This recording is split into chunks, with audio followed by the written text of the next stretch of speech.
90-Day Fiancé. Before the 90 Days star Vanja Grbic shared her heartbreaking past with fans during her Season 7 debut episode. Vanja is a 41-year-old woman from Orlando, Florida. A belly dancer by profession, Vanja also has 3 other careers she talked about in her introduction. Vanja is a professional permanent makeup artist, a vegan baker, and a medical sales rep. Work never stopped for Vanja, who had her own house and car through all her years of hard work. She's still recovering from the heartbreak caused by the man she was engaged to 11 years ago. Vanja's partner was leading a double life, and she caught him cheating. Vanja took a trip to Bosnia in Eastern Europe, where she is from, to reconnect with her culture and people so she could get her groove back. The solo trip was fruitful as she ended up in Split, Croatia, and matched with professional basketballer Bozo. They couldn't meet while she was in Croatia, but Bozo and Vanja became a couple after she came back to the US. Bozo also betrayed Vanja's trust when he told her he was interested in dating someone else. Vanja's cousin Sanella visited her in the episode to help her pick her outfits for her trip to Croatia.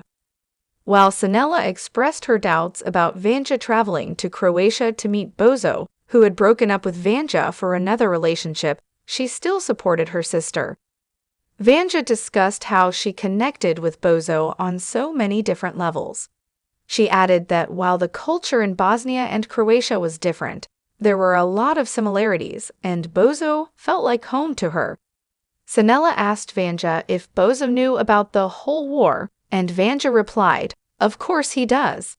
Vanja recalled how she had the most magical childhood growing up in Bosnia.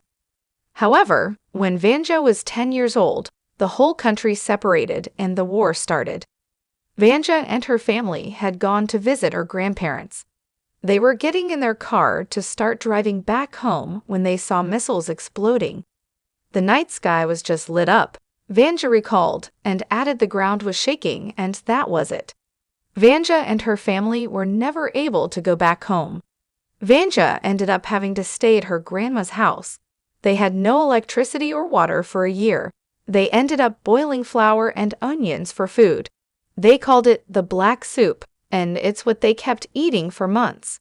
Vanja remembered how they were bombed all the time. Vanja was almost killed on a couple of occasions. She would never forget sitting in the basement for one whole day at a time while air raids were happening and bombs were dropping everywhere, while she could feel the ground shake. It was devastating for Vanja to have gone through that level of stress and trauma as a child. The war in Croatia was not as long or as devastating as it was in Bosnia. However, Bozo's family had been affected by it just like everyone else from former Yugoslavia. This is why Vanja believed Bozo understood what she had to overcome and the scars that she must carry in her heart. "It's always part of who we are," she added. Vanja admitted that the near-death feeling changed the way she thinks and the way she feels about everything in life.